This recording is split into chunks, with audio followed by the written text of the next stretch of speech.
You're watching CarTell.tv and I'm Simone. The latest WRX STI has some more or less minor changes that are intended to make us like it more. However, Subaru has had a difficult time with this.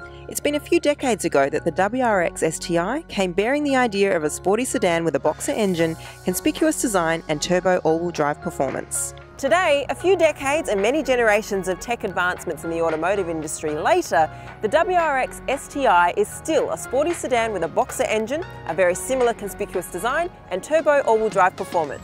And the one I'm reviewing here today is the Subaru WRX STI Spec R.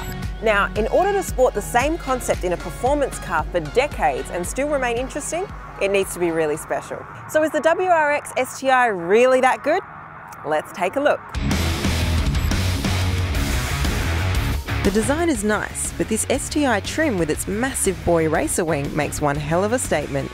The front has a bit of a smaller hood scoop, which I actually think makes it look better. The grille is pushed forward and guarded by mean LED headlights. The lowest part of the front has big air intakes and blacked out details. All in all, it looks like a modern sedan, with the occasional loud feature that screams performance car. The rear has all new lights and bumper design, 4 tailpipes and, again, departing subtlety, this absolutely massive wing. If you buy the Spec R model, which I have here, the wing comes as standard.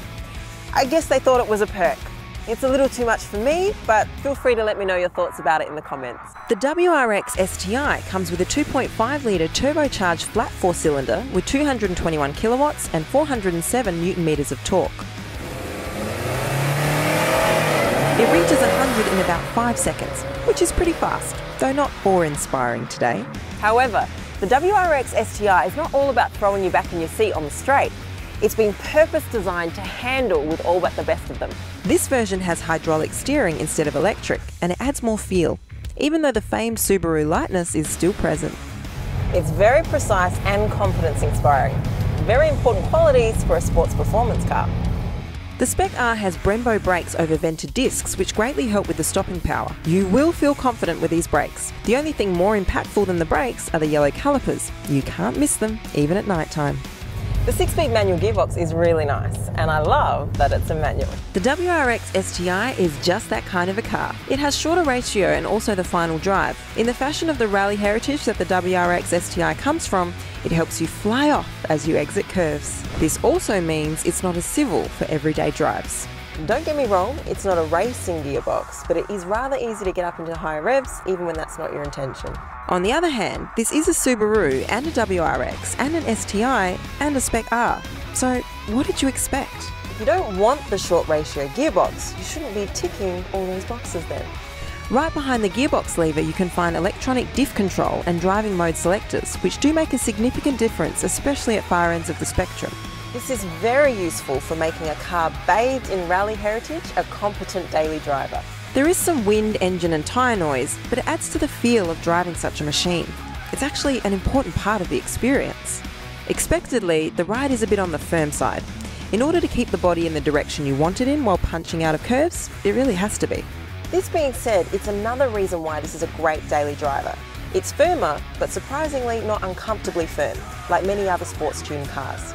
The WRX STI Spec R has Recaro sport seats, usually used for their good support and lighter weight in sports cars. These also add to the comfort, being electrically operated and heated. Another cool comfort feature is the set of 8 Harman Kardon speakers, which provide great sound.